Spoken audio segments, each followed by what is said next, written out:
Good morning student, myself Ajay Yadav, PGT chemistry of Durga ji public school. आज मैं आप लोगों को क्लास 12th की बेहद इंपॉर्टेंट टॉपिक जो कि फिजिकल केमिस्ट्री की इलेक्ट्रोकेमिस्ट्री में जो फिजिकल केमिस्ट्री का जो पार्ट है इलेक्ट्रोकेमिस्ट्री का बहुत ही इंपॉर्टेंट टॉपिक जो इलेक्ट्रोलाइसिस है उसको बताने जा रहा हूं। और यह आपको बता दूं केवल ही सीबीएसई बोर्ड के लिए ही नहीं, या आईआईटी नीट के लिए भी बहुत ही इंपॉर्टेंट टॉपिक बनती है। तो इस तरह से हम इसको इलेक्ट्रोलाइसिस को डिस्कस करेंगे। और इलेक्ट्रोलाइसिस क्या होती है, इलेक्ट्रोलाइसिस के बारे में जिक्र करने के लिए हम आपको एक डायग्राम के द्वारा रिप्रेजेंट करते हैं। जैसे आप सपोज करिए कि यह आपका एक इलेक्ट्रोलाइटिक सेल है और आप ये देख लीजिए, इलेक्ट्रोलाइसिस जो वर्ड है इलेक्ट्रोलाइटिक से मिलता जुलता है कि नहीं है। तो यह इलेक्ट्रोलाइसिस आपको मैं सबसे अच्छी बात बता दूं कि electrolysis is a types of electrochemical cell, sorry electrolytic cell. यह एक टाइप का इलेक्ट्रोलाइटिक सेल होता है। और इलेक्ट्रोलाइटिक सेल होने का मतलब कि इसमें देखेंगे दो इलेक्ट्रोड होती हैं, एक कैथोड एक एनोड।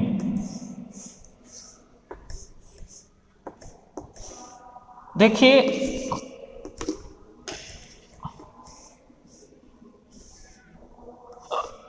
ये आपका दो, और करंट जो फ्लो होती हमारी इस तरह से फ्लो होती है, इलेक्ट्रॉन आपके इस तरह से फ्लो होते हैं। और ये आपका डीसी करंट है। और यहां पे आप इसको बोल सकते हैं दिस इज कैथोड, और कैथोड इसमें नेगेटिव होता है एंड दिस इज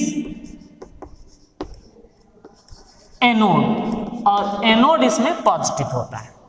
और एक चीज और भी बता दूं आपको कि जो केटायन होते हैं, देखिए जब आपका अभी मैं पूरा ओवरऑल इस इलेक्ट्रोलाइसिस को क्लियर कर रहा हूं, इसके पहले आप जान लें कि इलेक्ट्रोलाइसिस क्या होती है। जैसे कोई पूछे इलेक्ट्रोलाइसिस क्या है, तो आप बोलेंगे it is the process of decomposition of the electrolyte when passing the current through the aqueous form of electrolytes, or aqueous form of electrolyte हम बोल सकते हैं, या फिर उसको हम एक नाम दे सकते हैं मॉल्टेन फॉर्म। जैसे ये ए भी आपका एक इलेक्ट्रोलाइट है और इसको जब हम पास करेंगे इलेक्ट्रिक करंट, तो ये पॉजिटिव में टूटेगा और क्या देगा, बी निगेटिव देगा। तो इसका मतलब कि the process of decomposition of the electrolyte when passing the electricity through the aqueous form of electrolyte or in molten form of electrolyte। और ये जब आप इलेक्ट्रोलाइसिस अगर जान गए तो इसके बाद जो है आप ये भी जान लीजिए कि इसके 3 इंपॉर्टेंट फीचर्स होते हैं। पहला इंपॉर्टेंट फीचर्स जो इसमें हम बोल सकते हैं oxidation and reduction both are occurs in the same cell. Oxidation and reduction both are occur in the same cell. And second things, anode is positively charged and the cathode is negatively charged in the electrolytic cell। और third most important things हम आपको बताने जा रहे हैं, जो cation are liberated at the cathode. देखिए C for cation, C for cathode. और केटायन किधर लाइब्रेट होता है, कैथोड की तरफ, और एनायन किधर लाइब्रेट होता है, एनोड की तरफ। तो इसका मतलब कि cations are liberated at the cathode and anions are liberated at the anode. आ गई बात समझ में। इसका मतलब कि केटायन आपका लाइब्रेट होगा कैथोड पर, एनायन आपका लाइब्रेट होगा एनोड पर। तो इस तरह से आपने देख लिया कि इलेक्ट्रोलाइसिस क्या होती है आप। और एक मोस्ट ऑफ द इंपॉर्टेंट एक फीचर्स और भी है, if 2 or more ions are compacted at the same cell। जब 2 या 2 से अधिक आयन कंपैक्ट होते हैं सेम सेल में, in that condition the ions having higher reduction potential is obtained at the cathode. the ions having higher reduction potential is obtained at the cathode and the ions having lower reduction potential is obtained at the anode। बोलिए, इसमें कोई problem किसी को? तो इसमें कोई भी problem होती है तो आप पूछ सकते हैं, और इसके लिए आपको ये बता दिया गया है कि जो केटायन कैथोड पर, एनायन एनोड पर मिलता है। और इसके बाद जो है आपका सबसे इंपॉर्टेंट चीज, इस पे एक रिएक्शन देख लेते हैं। जैसे हम बोल सकते हैं electrolysis of molten lead bromide, है ना, मॉल्टेन लेड ब्रोमाइड, जैसे PbBr2 है आपका। PbBr2 जब टूटेगा तो क्या देगा? Pb डाई पॉजिटिव देगा और 2Br निगेटिव देगा। तो हमने क्या बोला कि times are liberated at the cathode. इसका मतलब कि एट कैथोड हम देख लें, एट कैथोड जब केटायन हमारा इसमें क्या है बेटा? Pb डाई पॉजिटिव है और एनायन क्या है बेटा? ब्रोमीन निगेटिव है। तो इसमें आप देख क्या रहे हैं? Pb डाई पॉजिटिव या 2 इलेक्ट्रॉन, ये देखिए इलेक्ट्रॉन इधर से फ्लो हो रहा है, तो इलेक्ट्रॉन को जब क्या करेगा? 2 इलेक्ट्रॉन को एक्सेप्ट करके क्या बन जाएगा? लेड बन जाएगा Pb। बोलिए, और ऐसे ही हमें बोल सकते हैं एट एनोड, ये देखिए एट एनोड, एनोड पे क्या होगा हमारा? एनोड पर आपने जैसे आपको मैंने दिखाया ना कि लेड जो है आपका कैथोड पर मिलता है तो वो 2 इलेक्ट्रॉन लेके न्यूट्रल होता है Pb। तो इसी तरीके से हम बोल सकते हैं कि जो ब्रोमीन निगेटिव है हमारा, जैसे ब्रोमीन निगेटिव ये क्या करेगा? ब्रोमीन निगेटिव अगर आपका Br में कन्वर्ट होता है तो इसका मतलब क्या करेगा? 1 इलेक्ट्रॉन को लॉस करेगा। और दोनों रिएक्शन को हम ऐड करने के लिए, जैसे कि आप ओवरऑल रिएक्शन या नेट रिएक्शन लिखना चाहें तो यहां 2Br, इधर क्या हो जाएगा 2 और ये क्या हो जाएगा 2 इलेक्ट्रॉन। देखिए दोनों रिएक्शन को जब आप ऐड करेंगे तो क्या होगा? Pb di positive plus 2Br negative, और ये आपका क्या मिलेगा? जो है 2Pb, सॉरी ओनली Pb और प्लस 2Br। बोलिए मिलेगा कि नहीं मिलेगा? तो इस तरीके से, और ये Br को हम ऐसा लिख सकते हैं Br2। ओके, तो इस तरह से आपका Pb di positive, 2Br negative, Pb plus Br2 ये ऑब्टेन हुआ, जिसको हम क्या बोल सकते हैं? Net reaction.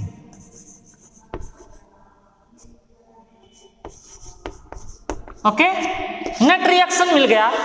इसी तरीके से अब फाइनली ये समझ में आ गया होगा। इसके बाद इलेक्ट्रोलाइसिस पे बेहद इंपॉर्टेंट टॉपिक फैराडेज ने दिया, और जिसे हम क्या बोलते हैं? Faraday's law of electrolysis. Faraday's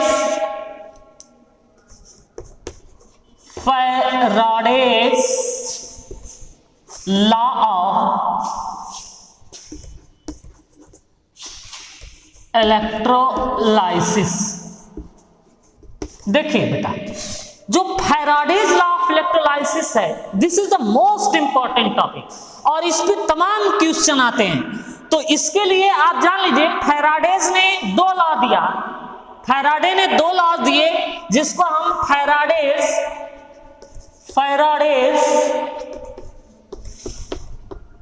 first law के नाम से जानते हैं, और एक फैराडेज सेकंड लॉ होता है। अभी उसको डिस्कस करते हैं। इसके पहले इसको जान लें कि जो Faraday's first law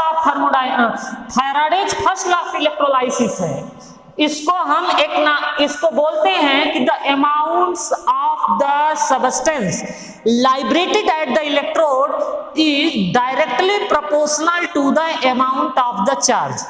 directly proportional to the amount of the charge means जो आपका ये W है directly proportional to the Q। और आप सब जानते हैं Q बराबर क्या होता है, I into T।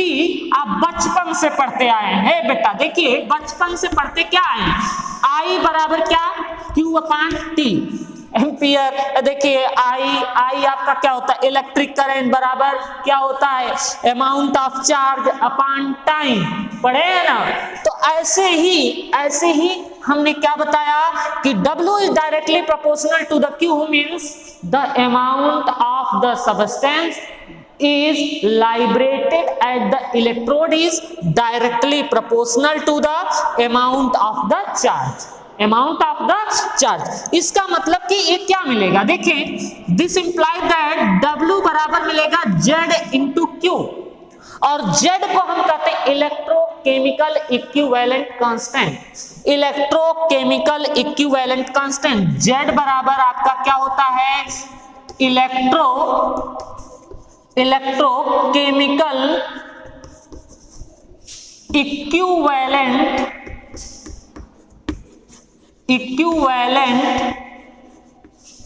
Constant. Okay, और यह आप जब जान गए हैं तो आप W बराबर क्या लिख सकते हैं, ZIT भी तो लिख सकते हैं। बोलो लिख सकते हैं कि नहीं लिख सकते हैं, लिख सकते हैं, है ना। अब देखिए अगर आप मान लें, अगर यह मान लें कि इफ जो है I is equal to 1 ampere current हो जाए, है ना, और T बराबर 1 सेकेंड हो जाए, उस कंडीशन में आपका क्या मिलेगा, W बराबर Z मिलेगा, W बराबर Z।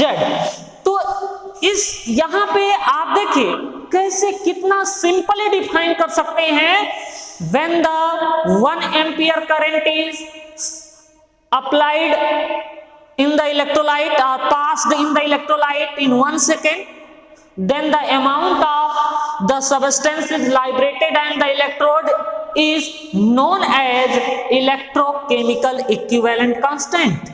Electrochemical equivalent constant. आपने क्या जाना, आपने ये जाना कि 1 एम्पियर की करंट को अगर 1 सेकंड तक पास कराया जाए इलेक्ट्रोलाइटिक सेल में, तो उस दौरान जो एनोड या मतलब आपका कैथोड पर जो इलेक्ट्रोड पर जो सब्सटेंस ऑब्टेन होते हैं डायरेक्टली प्रोपोर्शनल टू द आपका चार्ज होता है। इसका मतलब कि यह आपका बराबर W बराबर Z मिलता है जब आपका जानते हैं कि I बराबर 1, T बराबर 1, तो Q भी क्या होगा, 1 कूलाम होगा, और 1 कूलाम की कंडीशन में the amount of the substance is liberated at the electrode is known as electrochemical equivalent constant. बोलिए आ गया समझ में, आ गया हो तो आप स्क्रीनशॉट लेना चाहें तो स्क्रीनशॉट ले सकते हैं, फिर मैं इसको आगे नेक्स्ट फैराडे सेकंड लॉ बताता हूं,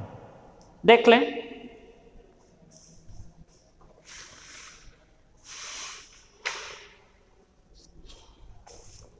ठीक है, नेक्स्ट फैराडेज सेकंड लॉ। देखिए बेहद इंपॉर्टेंट टॉपिक सेकंड लॉ, है ना। सेकंड लॉ क्या है बेटा, इन्होंने बताया कि जब हम सेम इलेक्ट्रिसिटी पास कराएं डिफरेंट इलेक्ट्रोलाइट में, हमारा इलेक्ट्रोलाइट डिफरेंट होना चाहिए। मान लिए हम let A and B two electrolyte हो, है ना। इस कंडीशन में उन्होंने बोला कि in this condition when the same quantity of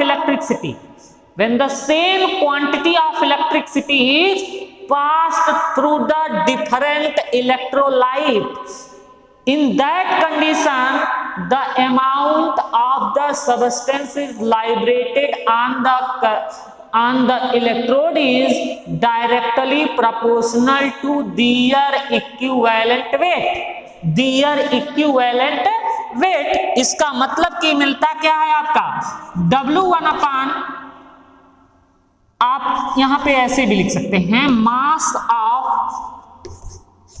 of A upon mass of B is equal to equivalent weight of A upon equivalent weight of B, equivalent weight of A upon equivalent weight of B. इसको आप ऐसे भी लिख सकते हैं W1 अपान W2 बराबर E1 अपान E2। और बेटा मैं आपको बेहद इंपॉर्टेंट चीज बताया था फैराडेज फर्स्ट लॉ में, W इज इक्वल टू क्या होता है ZQ होता है। तो आप जो है सेम चार्ज फ्लो करा रहे हैं ना, अमाउंट ऑफ एनर्जी, आप जैसे when the same quantity of the electricity जो है आपकी सेम है, उस कंडीशन में ये क्या होगा Z1Q, this implies that Z1Q upon Z2Q बराबर आपका क्या मिलेगा E1 upon E2, and this implies that Z1 upon Z2 बराबर E1 अपान E2 मिलेगा। और हम एक कह सकते हैं कि the equivalent constant of the electrolyte is directly proportional to the equivalent weight, Z proportional to E। आ गई बात समझ में? तो इसका मतलब कि इनका जो है आपका इक्विवेलेंट कांस्टेंट जो है डायरेक्टली प्रोपोर्शनल टू किसके होता है, दियर इक्विवेलेंट वेट के। तो ये थी आपकी मजेदार और जोरदार टॉपिक, काफी मजा आया इसको पढ़ा के और आपको काफी अच्छा लगा भी होगा, और इसको फुल प्रिपेयर करिएगा। और यह आपका इलेक्ट्रोकेमिस्ट्री का सबसे लास्ट टॉपिक था, यह फिनिश किया गया है और आप इसको तैयार करेंगे। Thank you.